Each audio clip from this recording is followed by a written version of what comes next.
What's going on, you guys? So check it right. I'm sure some of you might have seen other channels discussing the recent speculation of A-Reece falling out with one of his homies, Chris Houdini, who was his DJ. Now, I'm not going to go too depth into that situation because nothing has been confirmed if that really is the case, other than the fact that they don't follow each other on IG. But if they really did fall out with each other, I can't help but think that maybe Reece has always been the problematic individual in every group he's been in. Now, I mess with Reece a lot, and I'm sure you guys know that by now, so I would like to give him the benefit of the doubt, but I also need to be objective with my analysis and play devil's advocates at the same time, because Reece has pretty much had a falling out with all his former crew members. Besides Jody and TK, Imp the Don seems to be the only member who is still standing beside Reece. Now, because of that, I can't help but think that Reece might be the problem after all.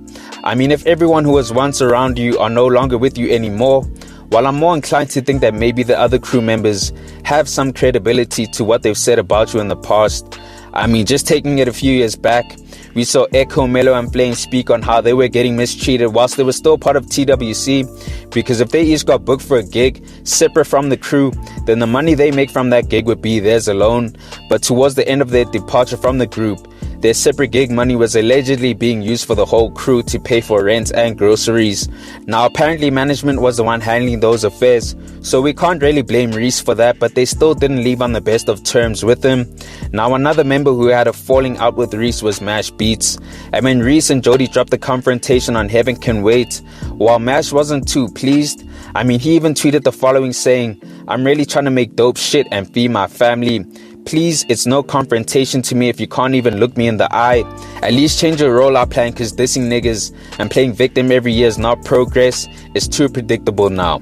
So till this day, we still don't know what happened between these two, but it's clear that Mash is tired of Reece playing victim, since he feels like he's done it with every other nigga he's fallen out with. If Reece can't even look Mash in the eye, as he claims, then it does give reasoning as to Reece potentially being the problem and not being as innocent as he portrays himself to be. Now, we've also got X Global, who also had a falling out with Reece to the point where he dropped a record titled The Real Confrontation, where he's addressing Reece, talking about how Reece loves to play victim, basically echoing what Mash said. He also talks about how he put Reece on and that everything Reece does is a facade and a lie. So not really the nicest things to say to someone you were once close to.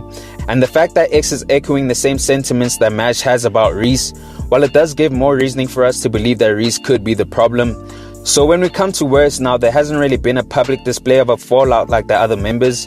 Now, even though I'm still not on board with Reece and words falling out, the fact that they haven't been seen together in public for months now, while it's quite concerning to say the least, and it does give some reasoning that a problem between them could have split them apart.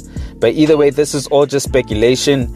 And as I said before, the recent rant that Chris went on when he was talking about how he's tired of being there for people, and when it's their turn, it's a no-show. How he doesn't work hard to stay the same and be around people he doesn't like. How you must leave your friends because they will hold you back. Also how life isn't group work, and how not everyone has the same heart as you, and that they low-key hating on you. While it all speaks to a fallout taking place with Reece, if your longtime homie and several other former crew members you were once close with are all saying one thing and falling out with you, then chances are that you're probably the problem, because they all can't be wrong. Now, whether Reece is the problem or not, we can't deny that he put all these niggas on and gave them an opportunity to create their own careers. Love him or hate him, he's the reason why some of these niggas are still relevant till today. Now, the same goes for Reece, even though he feels like he was being held back by the crew.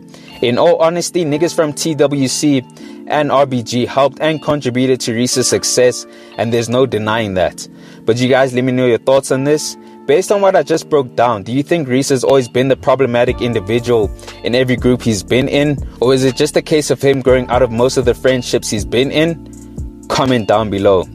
Anyways, guys, thanks for tuning in, and I hope you enjoyed. Please make sure to hit that like button if you found the content dope, and hit the subscribe button if you haven't already. It's on to the next one. Peace.